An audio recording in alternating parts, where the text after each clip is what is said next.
মরে যাওয়ার পরে সামনে যে জীবনটা আছে এটা 60 বছরের, 60,000, 60 লাখ, 60 কোটি।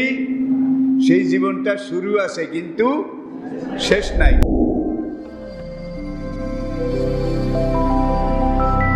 AtoZ Bangla, follow the rules of Islam. শেষ হবে। লিকুল্লি নাফসিন আজাল, প্রত্যেকটা মানুষের জন্য আমি একটা সময় নির্ধারণ করে দিয়েছি। ফাইজা জা আজালুহুম লা ইস্তাখিরুনা সাআতাও ওয়া লা ইস্তাকদিমুন। জীবন ঘড়ির কাঁটা ঘুরতে ঘুরতে ঘুরতে ঘুরতে 60 বছর পরে যখন রেড সিগন্যাল এখানে আসবে, ক্যাট করে একটা আওয়াজ দেবে। আওয়াজ দেওয়ার সঙ্গে সঙ্গে আল্লাহ মালিকুল মউতকে বলবেন, ইয়া মালিকাল মউত খুজ হাজার রাজুল, অমুক গ্রামের অমুকের ছেলে তমুক, তার জীবন ঘড়ির কাঁটা ঘুরতে ঘুরতে কি শেষ পয়েন্টে এসেছে। খুজ হাজার রাজুল, তার রুটা কবজ করে আমি আল্লাহ ভান্ডারে জমা দাও। এখন আপনি যদি সাফা খতম 7 বার পড়ান, সাফা খতম, কোরআন খতম 101 বার করান, তাইলে বোধহয় বিশাল মেয়াদ বাড়বে। পুরো দুনিয়া বিক্রি করে যদি আপনি আল্লাহর রাস্তে দেন, এত সম্পদ আপনার, তাইলে বোধহয় বিশাল মেয়াদ বাড়বে। ফাইজা জা আজালুহুম লা ইস্তাখিরুনা সাআতাও ওয়া লা ইস্তাকদিমুন। ঠিক কিনা বলেন?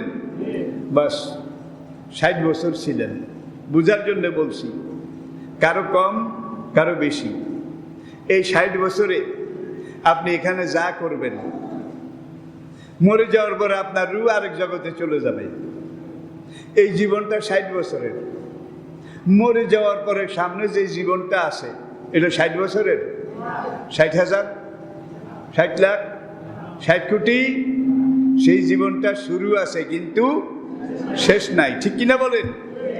যেটাকে আমরা বলি আখিরাত, পরকাল, অনন্তকালের জীবন। এটা শুরু আছে কিন্তু শেষ নাই। যখন আপনাকে কবর দেয়া হবে, আল কবর আউয়ালু মানজিলিম মিন মানাজিলিল আখিরা, আখিরাতে পরকালের যতগুলো থানা আছে, চেকপোস্ট আছে, কবরটা হলো প্রথম থানা, প্রথম চেকপোস্ট। কোনটা?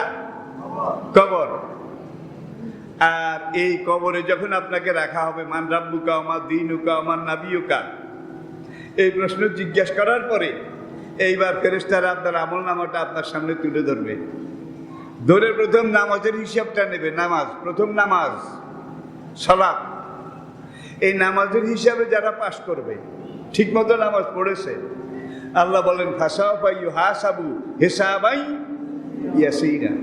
তাদের সামনে হাসর, পুলসিরাত, মিজান, সামনে যতগুলা কঠিন থানা আছে, চেকপোস্ট আছে, ঘাঁটি আছে, নামাজের হিসাবে যারা পাশ করবে তাদের অন্যান্য সব হিসাব আমি আল্লাহ সহজ করে দেব। তাহলে বুঝা গেল, পরকালে যদি বাঁচতে হয়, পার পেতে হয়, তো নামাজ এটা হলো পরকালে পার পাওয়ার জন্য, নাজাত পাওয়ার জন্য সবচেয়ে বড় হাতিয়ার, সবচেয়ে বড় হাতিয়ার নামাজ। ঠিক মতো আমরা পড়তে রাজি আছি তো? ঠিক মতো পড়তে রাজি আছি তো? আসি।